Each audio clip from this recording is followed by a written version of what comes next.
स्वागत है आपका खुशियों के त्यौहार में।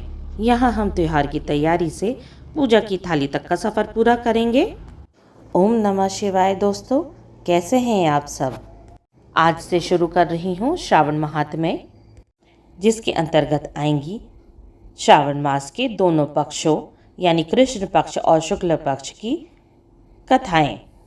कुल 30 कथाएं हैं दोस्तों, जो श्रावण महात्म्य प्लेलिस्ट में संग्रहित की हुई है। श्रावण मास महात्म्य का पहला अध्याय शिव सनत कुमार संवाद शुरू करते हैं। शौनक ऋषि बोले, हे सूत जी, आपके द्वारा कही गई कथाओं से मुझे पूर्ण संतुष्टि नहीं हुई, अतः आप कुछ अन्य कथाएं मुझे सुनाएं जिससे मेरी श्रवण तृप्ति हो जाए। यह सुनकर सूत जी बोले, हे ऋषियों, आपके कथन से मैं अति प्रसन्न हूँ। आप सब दत्तचित हो मेरा कथन ध्यानपूर्वक सुने।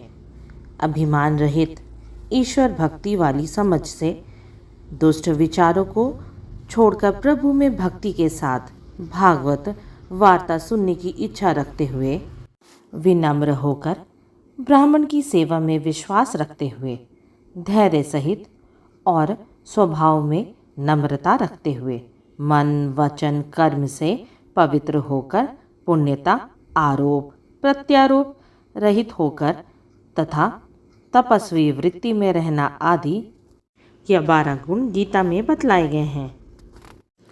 आप सब में भी ये 12 गुण विद्यमान हैं। अब मन व आत्मा में प्रसन्नता अनुभव करता हुआ मैं आप सबको तत्व ज्ञान की बातों का वर्णन करता हूँ। एक बार शिव ब्रह्मपुत्र सनत कुमार से बोले, हे सनत कुमार, आपकी श्रद्धा और अत्यंत सेवा भाव से मैं प्रसन्न होकर मैं आपको रहस्यमय बात बतलाता हूँ। संपूर्ण वर्ष के 12 मासों में मुझे श्रावण मास सबसे अधिक प्रिय है। इस मास का महात्म्य श्रवण से ही मनोकामना पूर्ण हो जाती है, इसलिए यह मास श्रावण मास कहलाता है। पूर्णमाही को श्रवण नक्षत्र योग होने पर भी इस मास को श्रावण मास कहा जाता है। आकाश की तरह निर्मल बनने को नभा कहा गया है। इस मास के गुण एवं धार्मिक बातों का वर्णन करना तीनों लोकों में किसी भी सांसारिक प्राणी अथवा देवी देवताओं की शक्ति से भी परे है। इसके संपूर्ण फल को केवल जगतपति ब्रह्मा ही जानते हैं। देवराज इंद्रदेव इस श्रावण मास का महात्म्य देखने के लिए स्वर्ग आए। अनंत भगवान ने इस मास के फल का वर्णन करने के लिए 2000 जिह्वाएं धारण की थीं। हे महामुनि, वर्ष के अन्य माह इस मास की केवल कला को भी ग्रहण नहीं कर सकते।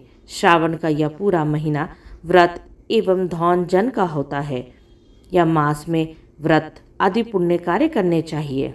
सनत कुमार बोले, हे प्रभु, आपने बतलाया है कि इस मास को सारी तिथियां व्रत धारण करने के लिए होती हैं, अतः हे महाभाग, वह सब आप मुझे विस्तार से बतलाएं कि किस दिन अथवा किस वार को कौन सा व्रत किया जाता है और उस व्रत को करने का अधिकारी कौन होता है, उसका क्या फल होता है, वह व्रत किसने और कब किया, उसकी विधि क्या है, किस देवता की पूजा होती है, पूजन सामग्री में कौन कौन सी वस्तुएं सम्मिलित की जानी चाहिए, उसमें मुख्य पूजन किसका होता है, रात्रि जागरण किस प्रकार किया जाता है, व्रत दिन के किस समय किया जाना चाहिए, कौन सा व्रत कब किया जाना चाहिए। हे प्रभु, आप मुझे विस्तार पूर्वक बतलाएं कि यह मास आपको क्यों प्रिय है। श्रावण मास में कौन कौन से अनुष्ठान किए जाते हैं, यह माह क्यों पवित्र माना जाता है, अतः हे प्रभु, वह सब आप मुझे विस्तार से बतलाएं।